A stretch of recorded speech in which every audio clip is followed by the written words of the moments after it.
Amém. Graça e paz. Curva a tua cabeça. Vamos orar primeiro.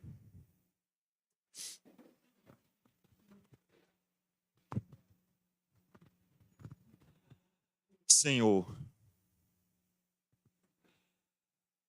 mais uma vez paramos, mais uma vez nos colocamos aqui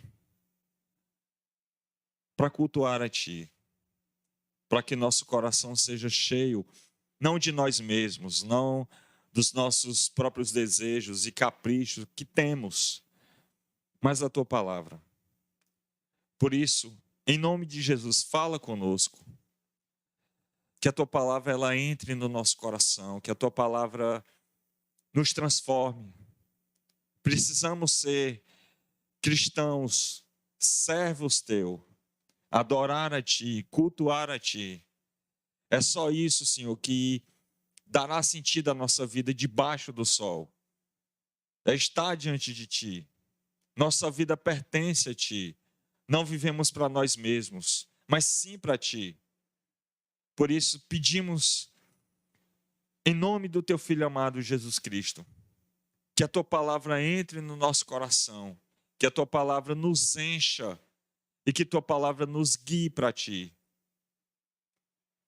Guia-nos, Senhor, somente a Ti, somente a Tua verdade. Em nome de Jesus. Essa é a nossa oração, Senhor. Fala conosco, abre nosso coração, abre nosso entendimento, para que a gente possa glorificar a Ti, onde estivermos, pois foi para isso que fomos criados. É nossa oração, em nome e por amor do Teu santo, bendito Filho Jesus Cristo. Amém. Abra sua Bíblia comigo no Evangelho de Mateus, Mateus capítulo 8.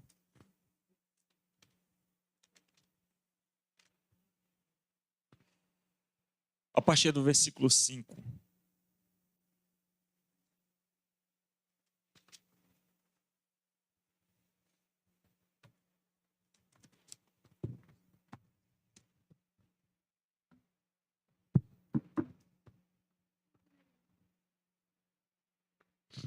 Mateus capítulo 8, versículo 5.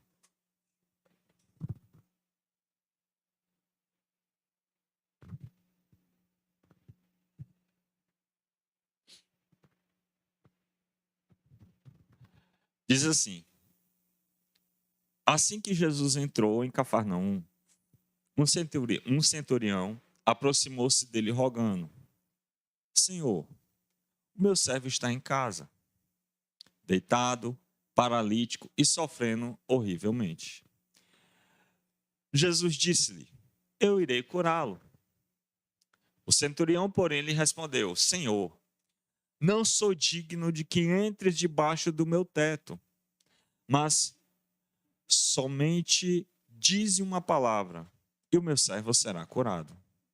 Pois eu também sou homem sujeito à autoridade, tenho soldados às minhas ordens. E digo a este: vai, e ele vai, e a outro: vem, e ele vem. E ao meu servo: faz isto, e ele faz. Ouvindo isso, Jesus ficou admirado e disse aos que o seguiam: em verdade vos digo que não encontrei ninguém com tamanha fé em Israel.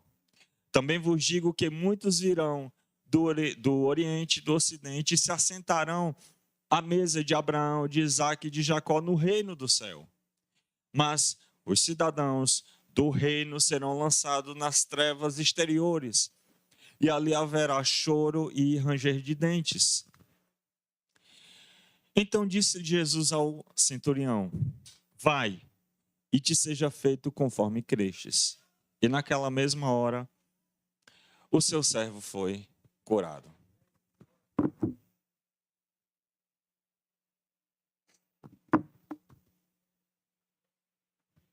Imagina um rei, né?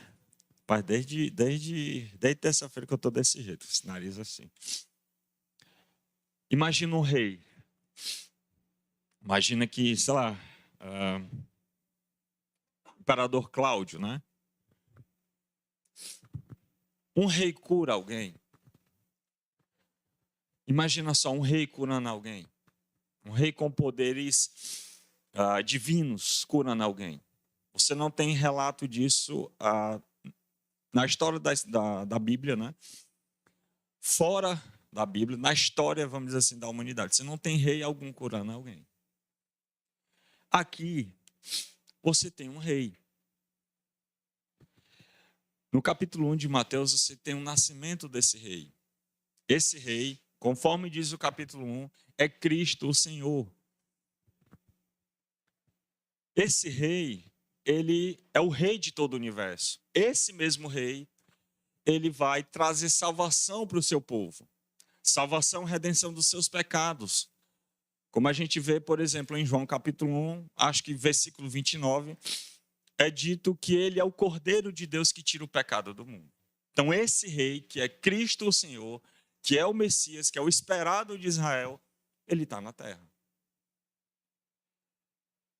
Esse rei agora vai dar instrução ao seu povo, aos seus súditos. E é exatamente essas instruções que você vê aí no que a gente comumente chama de Sermão do Monte, Mateus capítulo 5, 6 e 7. Você tem as leis desse reino, apresentadas por esse rei. Depois disso, esse rei, que é o rei de todo o universo, que é Cristo o Senhor,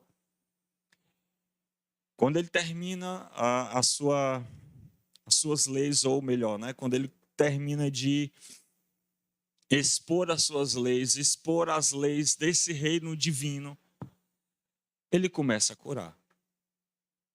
O ministério desse rei não é somente de sermões, e de fato você tem isso, mas também de demonstração de poder, de milagres, de operações sobrenaturais, como por exemplo você tem ele andando sobre as águas. Esse rei agora começa a curar. A primeira cura que você encontra aí em Mateus está aí nos versículos de 1 a 4, né, que é a cura de um leproso. A segunda cura que você vai encontrar, exatamente o que a gente vai ver agora, é a cura de um servo de um centurião de Cafarnaum. Jesus está cumprindo o seu ministério. Repito, ele é um rei, ele é o rei de toda a terra. Nesse relato aqui do centurião, a gente tem, abre aspas, né, uma espécie de um diálogo. De um diálogo de autoridade. De um lado você tem o centurião, que é o que alguns historiadores chamam de espinha dorsal do Império Romano. Eles eram encarregados de cumprir à risca tudo que o Império queria, à risca mesmo, eles eram extremamente disciplinados com isso. Alguns eram bem aceitos pela sociedade, outros eram odiados. No entanto, esse centurião aqui, ele é bem quisto pela sociedade, né? Um relato paralelo que eu gostaria também que você abrisse comigo em Lucas 7. Deixa marcado aí. Avança um pouquinho para Lucas capítulo 7.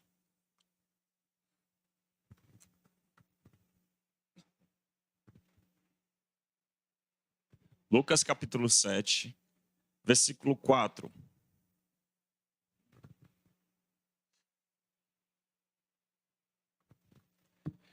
Olha o que os servos desse centurião dizem para Jesus, né? Versículo 4 de Lucas 7. Aproximaram-se de Jesus e disseram, rogando com insistência, ele é digno que lhe conceda isso, referindo-se ao centurião. Versículo 5, porque ele ama a nossa nação e ele mesmo construiu para nós uma sinagoga. Perceba que ele é bem quisto pela população no qual ele está ali inserido, no qual ele serve ali. Isso acontecia, isso era algo raro, né? Como eu disse, os centuriões geralmente eram odiados. Havia rebelião, havia guerra, principalmente contra esses centuriões, né? Acho que um exemplo claro disso você tem aí a Teudas, né? Você vê aí no relato de Atos, no depoimento de Gamaliel. Então havia essa briga, essa guerra entre eles. E aqui, volta agora para Mateus. E aqui nesse relato de Mateus você tem, de um lado, uma autoridade suprema da época, a autoridade suprema de Roma, com a autoridade suprema e a divina que é Jesus. Você tem aqui uma espécie de um diálogo entre a autoridade terrena, abre aspas, e a autoridade divina.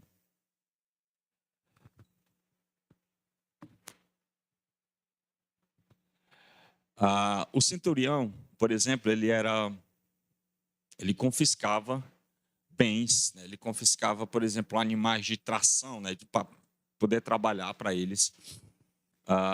Pegava também homens para colocar no exército. Então, eles tinham isso por lei. Isso e alguns outros abusos que eles também praticavam tornavam eles odiados pela população.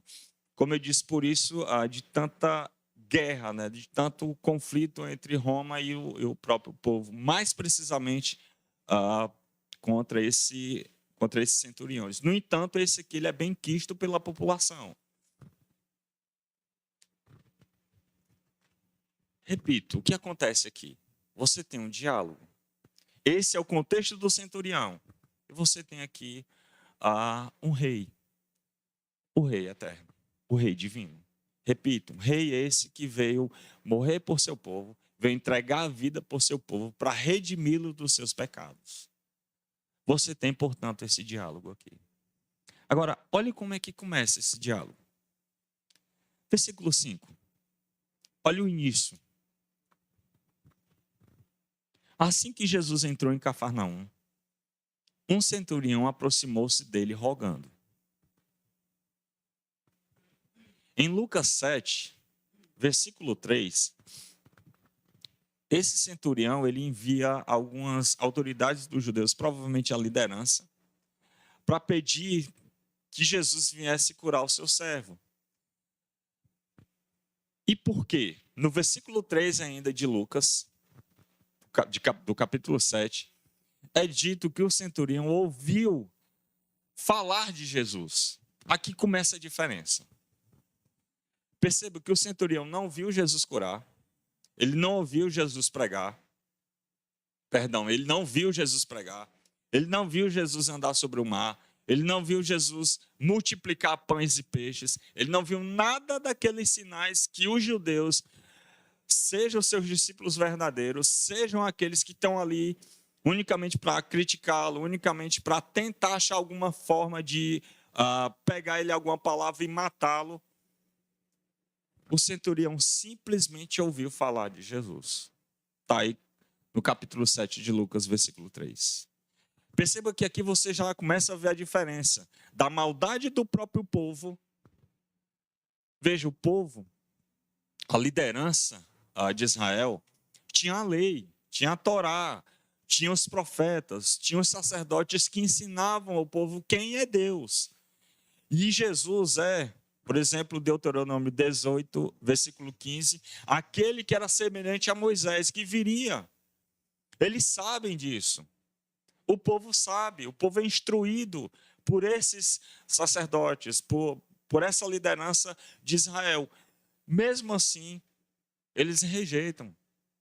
Vendo tudo aquilo, eles vendo toda a manifestação e poder de Jesus, os milagres de Jesus, por exemplo, a sua ressurreição, você encontra isso em João capítulo 20, acho que versículo 29, quando Jesus ele aparece para os seus discípulos, aparece diante de Tomé, Tomé crê em Jesus e diz, Senhor meu e Deus meu.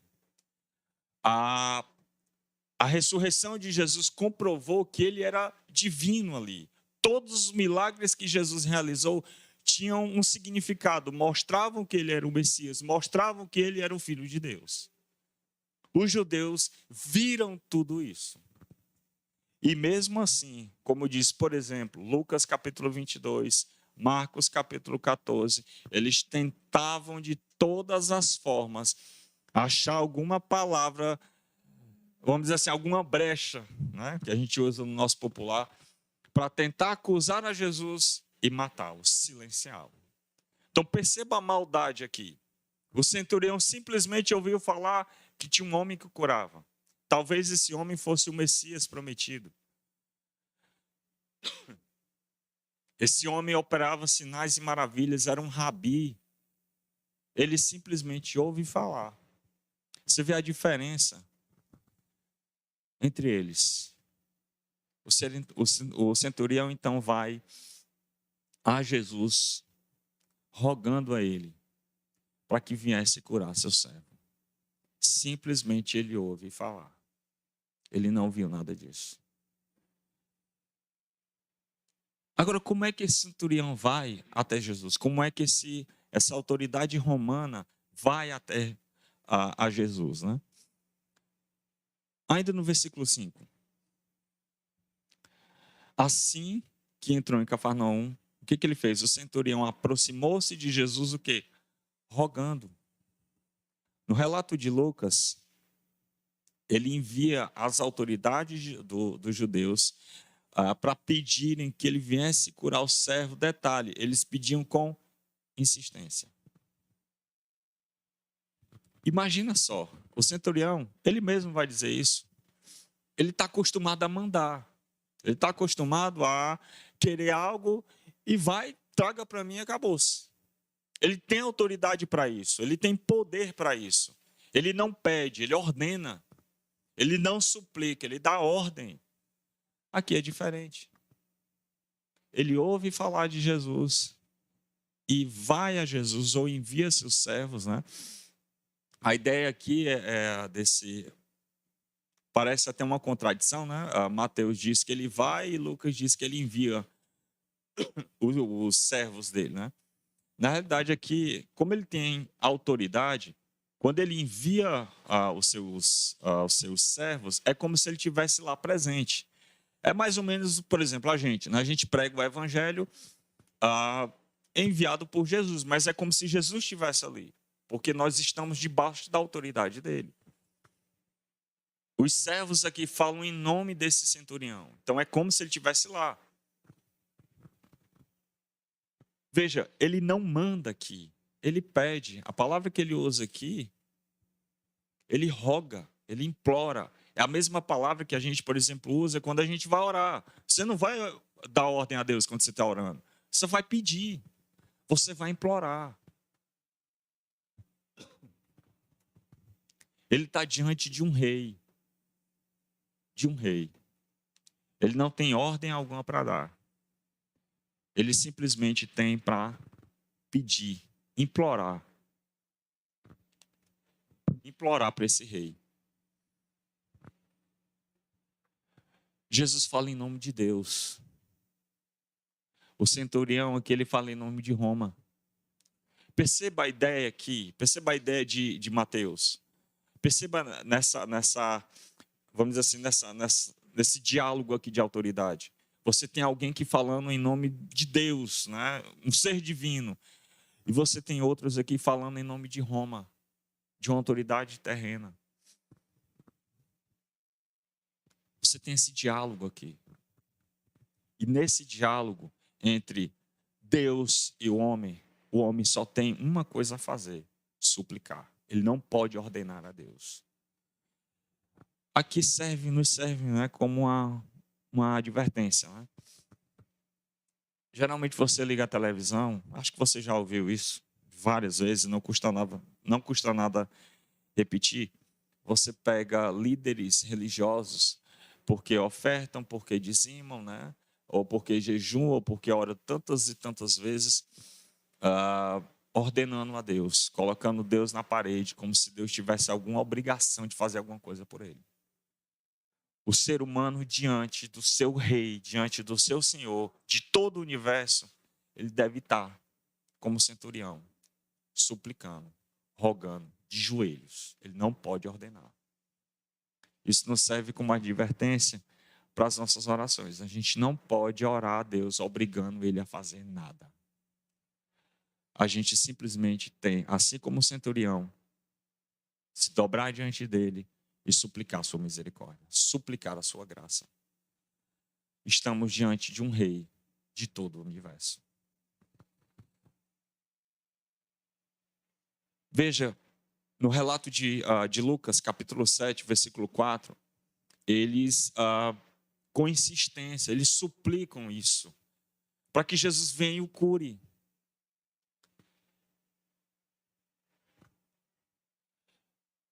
É exatamente isso que a gente faz, por exemplo, quando a gente ora. A gente se dobra, a gente suplica. Perceba que isso é uma humilhação para uma autoridade como o centurião aqui. Ele, ele não pede uma vez, ou melhor, ele não roga uma vez. Isso é com insistência. Traz a ideia aqui exatamente de humilhação. Ele está dobrado ali, está prostrado diante de um rei.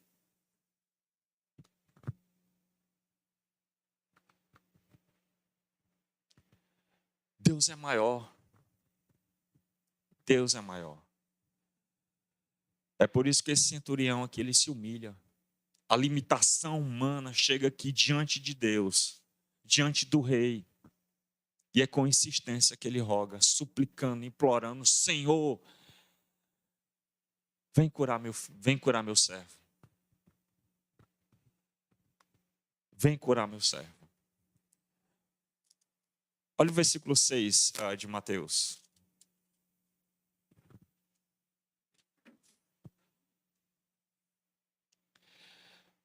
Perdão, versículo 7. Jesus disse: eu irei e o curarei. Não há, vamos dizer assim, não há uma concordância entre os estudiosos sobre esse versículo. Né? Alguns afirmam que Jesus está fazendo uma pergunta. Um eu enfático, né? Eu, sendo judeu, vou curar o teu servo? E outros dizem, por exemplo, Simon Kingsmaker, né, que ele tem o William Hendricks, né, como a gente chama, ele tem um comentário de Mateus, ele trabalha com uma afirmação, ou seja, eu vou lá e curá-lo. Já o D.A. Carson, né, que também tem um comentário de Mateus com o Keenan, que é comentário bíblico, comentário histórico-cultural da Bíblia. Ele trabalha com uma pergunta. Ou seja, Jesus está perguntando, eu vou curar eu sendo judeu? Por que isso, né? Era um absurdo para um judeu entrar na casa de um gentil, que no caso aqui é o centurião. Por causa de todo aquele cerimonial, né, que eles tinham, alguns judeus, eles, sei lá, fosse no mercado, tinha que voltar do mercado, tinha que tomar tantos e tantos banhos, né, para poder se purificar. Eu acho que se enquadraria melhor aqui com uma afirmação. E aí eu sigo o Simon Kingsmaker, né, ou William Hendricks, que diz aqui que Jesus, na realidade, está afirmando, eu vou curá-lo. Mas, repito, não seria um absurdo pensar aqui como uma pergunta, eu, sendo judeu, devo curá-lo? Que também traz a ideia, por exemplo, de romper essa barreira que existe entre eles. Eu sou um judeu e eu vou curá-lo. Não tem problema nenhum com essa questão cerimonial de vocês, eu vou curá-lo. Acho que os dois se enquadrariam aqui, mas eu quero ficar com essa afirmação. Eu vou curá-lo. Eu sou judeu, vou curá-lo, vou transpor essa barreira que foi criada pelo meu próprio povo. Não tem um problema em rituais criados pela humanidade porque eu sou rei. Acho que é isso que Jesus tem em mente aqui. O texto não diz, mas vamos dizer assim, eu vou por esse viés aqui.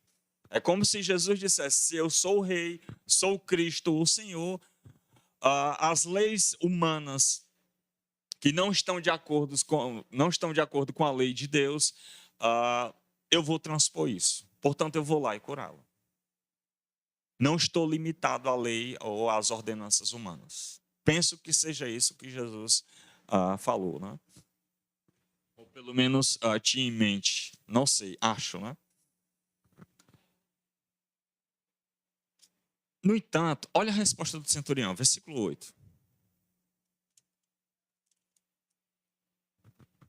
O centurião, porém, lhe respondeu: Senhor, não sou digno de que entres debaixo do meu teto, mas somente diz uma palavra e o meu servo será curado.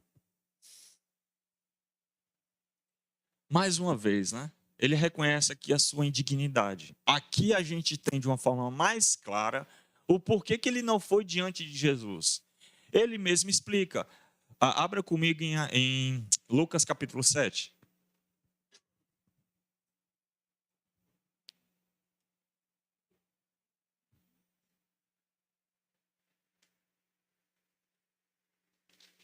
Lucas capítulo 7, versículo 7.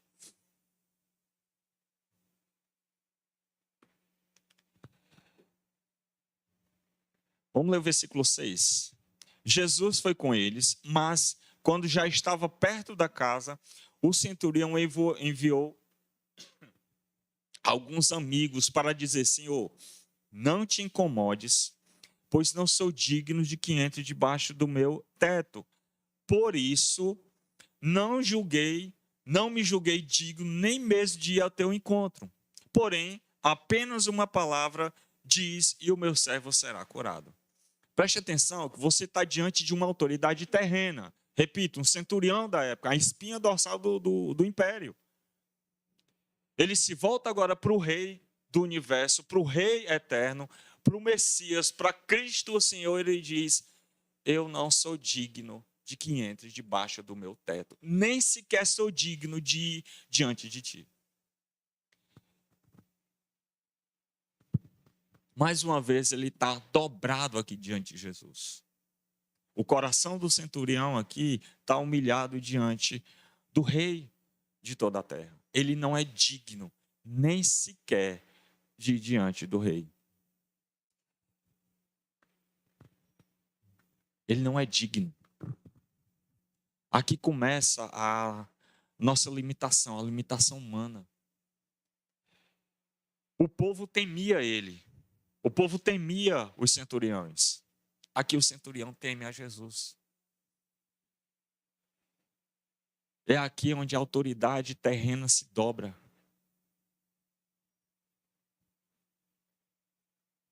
É aqui exatamente onde a ganância, a soberba, toda a idolatria construída no coração humano, que torna ele uma espécie de um semideus, diante do rei de toda a terra, ele tem que se dobrar, ele tem que se ajoelhar e dizer, assim como o centurião: não sou digno nem sequer de ir diante de ti. Isso aqui tem uma aplicação fundamental para a gente. A gente não é digno nem sequer de orar. Nem sequer de orar a gente é. Foi por isso que Jesus morreu por nós. Foi por isso que ele morreu por nós. Não somos dignos da graça de Deus, não somos dignos do seu amor. Foi por isso que ele morreu por nós. Não somos dignos. Não somos dignos de nada.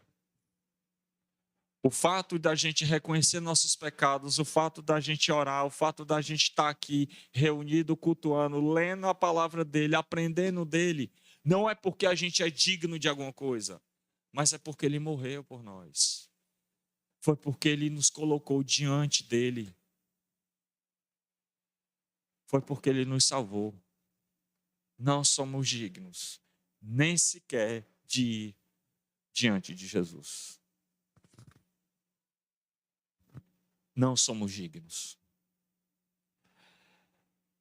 Volta lá para Mateus agora. Perceba que aqui é um diálogo de autoridade. É só você prestar atenção. Você tem aqui um diálogo de autoridade. Tudo culmina nessa ideia de poder, de autoridade aqui. Versículo 9. Ele vai explicar aqui mais uma vez o porquê que ele está fazendo isso, o porquê que ele disse isso para Jesus, por que ele não foi diante de Jesus. Versículo 9. Pois eu também sou homem sujeito à autoridade. Tenho soldados às minhas ordens. Digo a esse vai, ele vem, ele vai. A outro vem, ele vem. Ao meu servo faz isso, ele o faz. Eu sei disso tudo. Portanto, eu sou um homem de poder. E como eu sou um homem de poder, eu reconheço que o Senhor tem todo o poder. Perceba o diálogo aqui de poder, o diálogo aqui de autoridade aqui. Ele sabe do poderio de Jesus. Ele manda, seu servo faz. Assim como Jesus pode mandar curar o servo e ele ser curado. Jesus tem todo o poder. É isso que esse centurião está dizendo para ele aqui. Olha a resposta de Jesus. Ouvindo isso, versículo 10, Jesus ficou admirado e disse aos que o seguiam: em verdade vos digo que não encontrei ninguém com tamanha fé em Israel.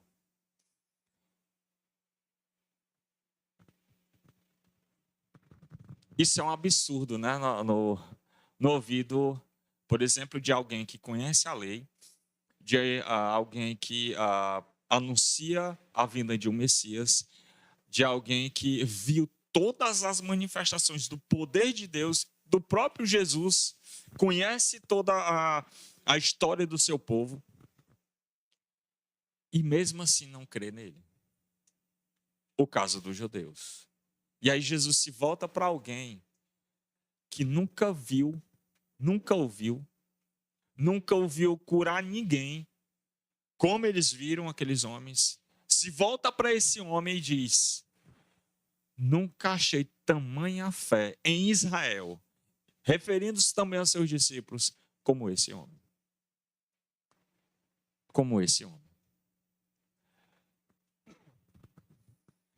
Perceba a diferença aqui, né? Enquanto aqueles que estavam ali com Jesus, aprendendo dele, vendo tudo o que ele fazia, no final de tudo negou ele.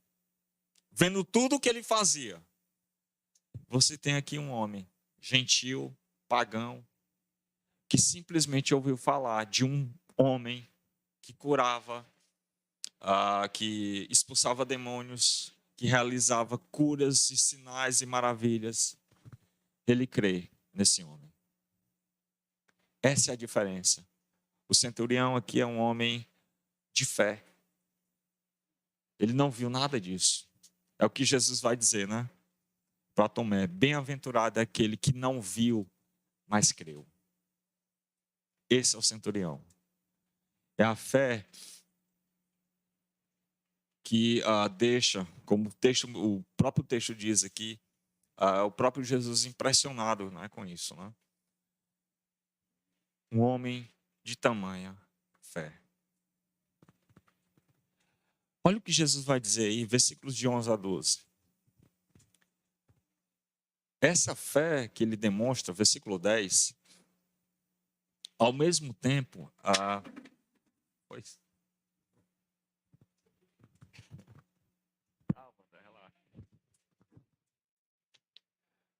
Jesus traz aí nos versículos 11 e 12 uma tanto promessa, né, quanto advertência, né?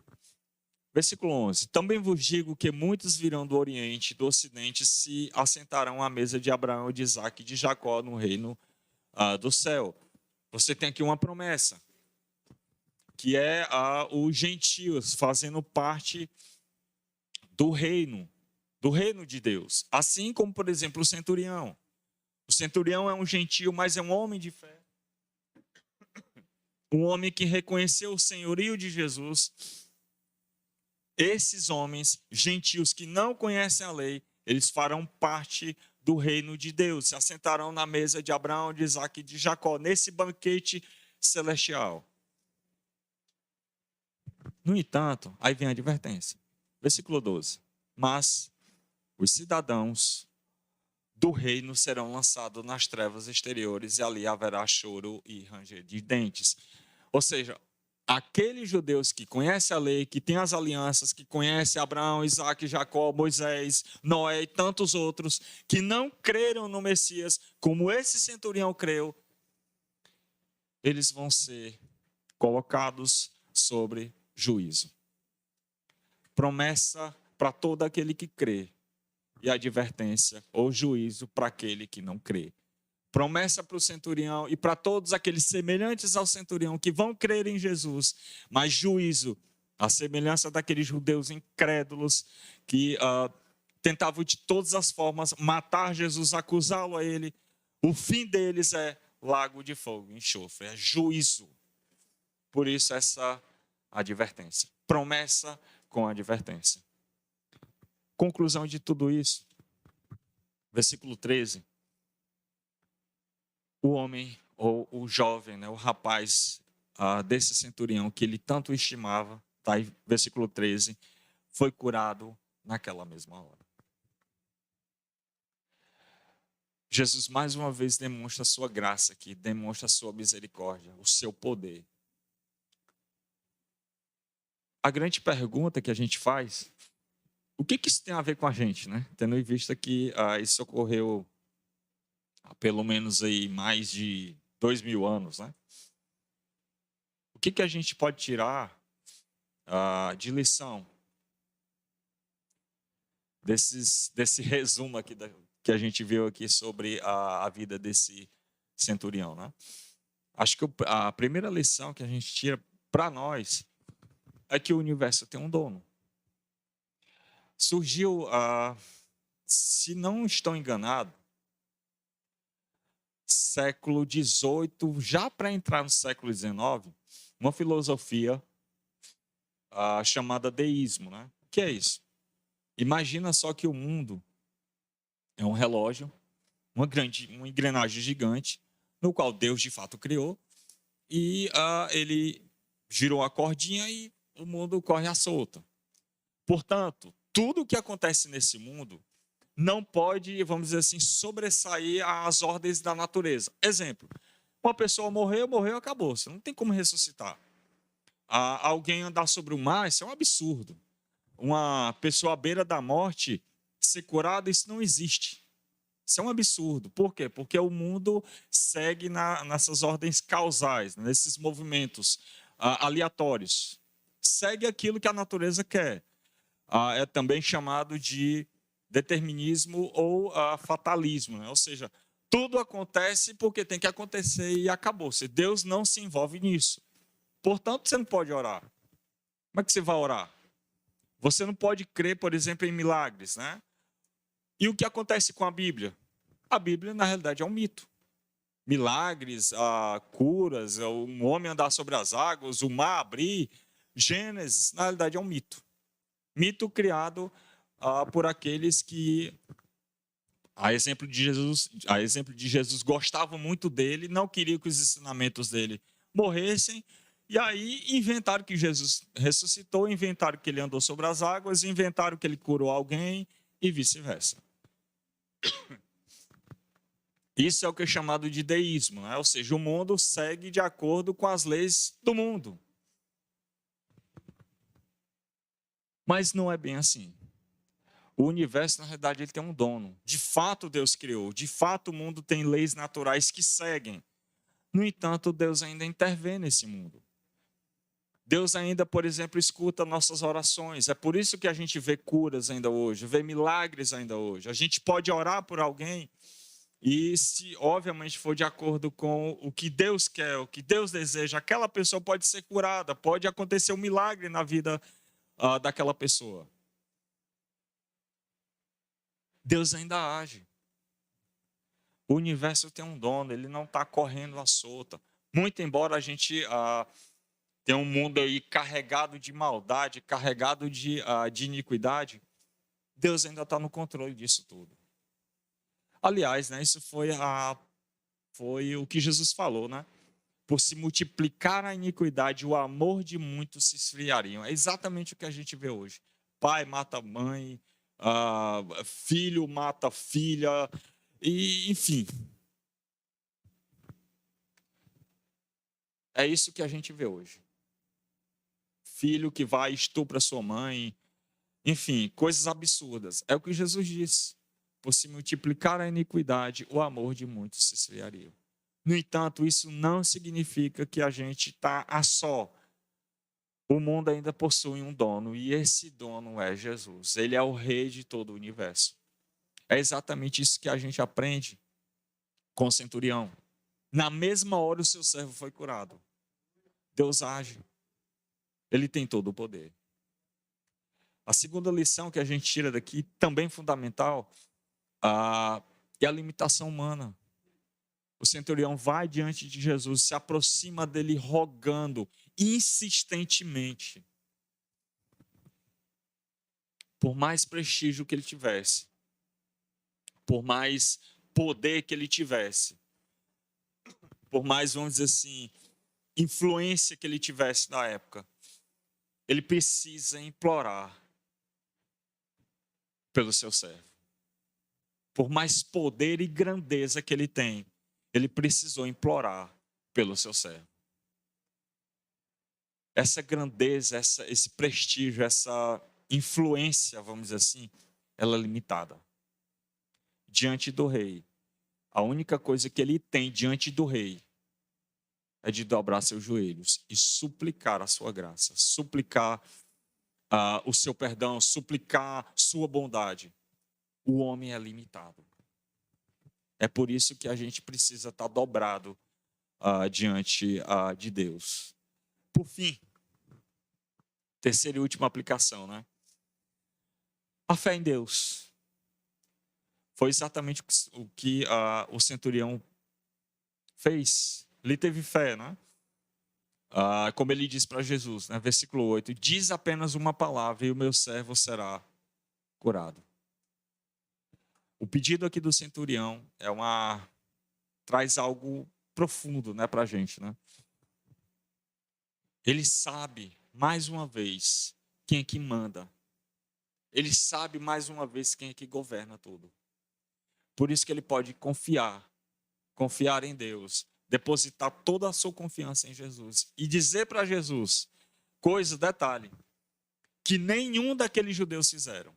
Nenhum dos judeus fizeram. Senhor, manda apenas uma palavra. Nenhum judeu fez isso. Nenhum. Jesus, manda apenas uma palavra. Nenhum judeu fez isso. Somente ele. Ele é nosso exemplo de fé.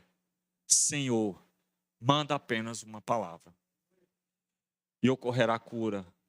Manda apenas uma palavra e aquilo que nós tanto buscamos, tanto oramos, será feito. Manda apenas uma palavra e teu servo será curado. Amém? Que Deus possa nos abençoar, né? E que a semelhança desse homem, desse gentil aqui, a gente possa ter essa fé, reconhecendo que o universo tem um dono, e esse dono é Jesus. Eu termino aqui citando apenas as palavras, né, do Abraham Kuyper, né, que foi fundar a universidade na Holanda. Ele disse o seguinte, que não há uma polegada quadrada no qual Jesus não diga, isso é meu. Tudo é dele. Amém? Nós somos dele. Vamos ficar de pé, vamos orar?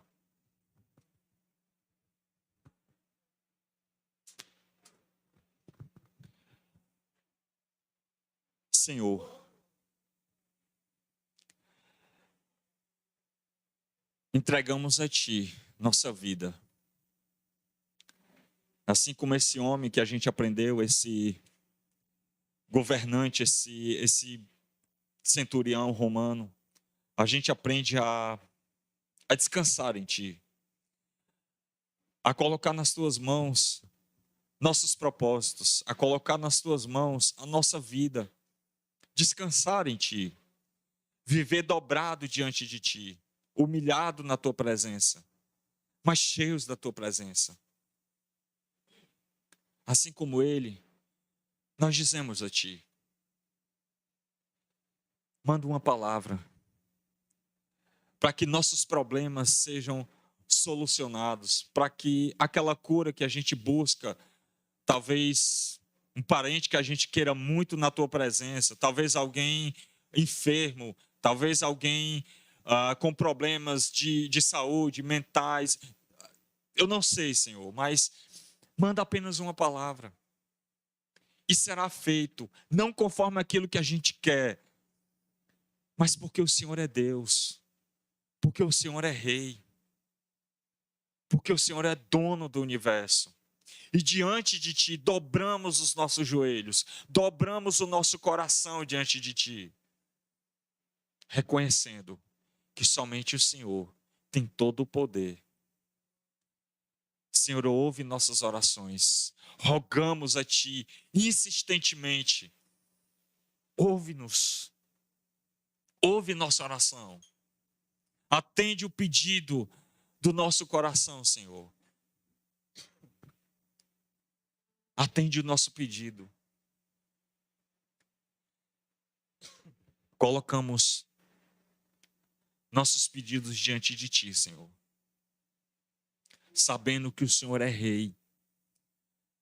Sabendo que tudo pertence a Ti. Por isso, Senhor, faz de acordo com Tua vontade. De acordo com o Teu propósito. Traz cura. Traz libertação. Traz pessoas que Te esqueceram.